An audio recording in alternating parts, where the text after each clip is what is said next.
நம்ம வந்து உருளைக்கிழங்கு பட்டாணி சேர்த்து ஒரு குருமா தாங்க செய்ய போகிறோம். ஒரு 10 மினிட்ஸில் செஞ்சிடலாம்.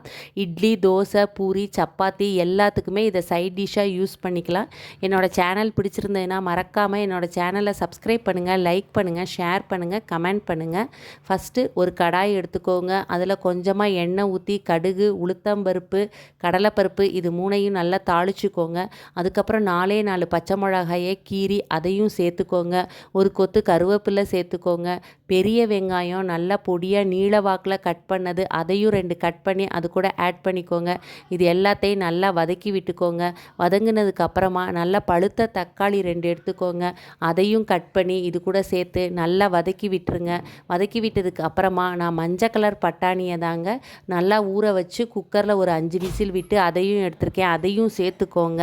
அதுக்கப்புறம் வேக வச்ச உருளைக்கிழங்கு அதையும் சேர்த்துக்கோங்க. நல்லா 2 கப்பு தண்ணி சேர்த்துக்கோங்க. உப்பு சேர்த்துக்கோங்க. இது எல்லாத்தையும் நல்லா மிக்ஸ் பண்ணி விட்டு 5 நிமிஷம் வேகட்டுங்க. ஒன்றா கலந்து வேகும்போது நம்ம வந்து இதுக்கு மசாலா அரைச்சிக்கலாம். குருமாவுக்கு ஒரு மிக்ஸி எடுத்துக்கோங்க. அதில் நல்லா தேங்காய் சேர்த்துக்கோங்க. தேங்காய் சேர்த்ததுக்கு அப்புறமா சாம்பார் தூளே போதுங்க, வேறு எதுவும் வேண்டாம். சாம்பார் தூள் சேர்த்துக்கோங்க. நல்லா 2 ஸ்பூன் மல்லித்தூள் சேர்த்துக்கோங்க. திக்னஸுக்காக நான் கொஞ்சமாக பொட்டுக்கடலை சேர்த்துருக்கேன். அதுக்கப்புறம் கசகசா சேர்த்துருக்கேன். இது எல்லாத்தையும் நல்லா தண்ணி சேர்த்து மிக்ஸ் பண்ணி பேஸ்ட்டாக அரைச்சிக்கோங்க. அரைச்சதை இப்போ கொதிச்சிட்ருக்க அந்த மசாலாவில் சேர்த்து நல்லா மிக்ஸ் பண்ணி விட்டு மறுபடியும் சிம்மில் வச்சு ஒரு 5 மினிட்ஸ் கொதிக்க விடுங்க. நல்லா கொதித்து வர்றப்பயே வாசனை கமகமன்னு வருங்க. இப்போ வந்து பார்த்திங்கன்னா குருமா வந்து ரெடி ஆயிரும். மேலாப்பில் கொத்தமல்லி தூவி நம்ம சர்வ் பண்ண வேண்டியதாங்க.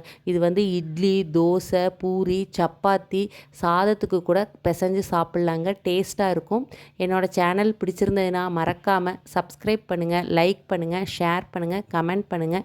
நீங்களும் இந்த குருமா செஞ்சு பார்த்துட்டு எப்படி இருக்குது அப்படிங்கிறத கீழே கமெண்ட்டில் சொல்லுங்கள். ஓகே.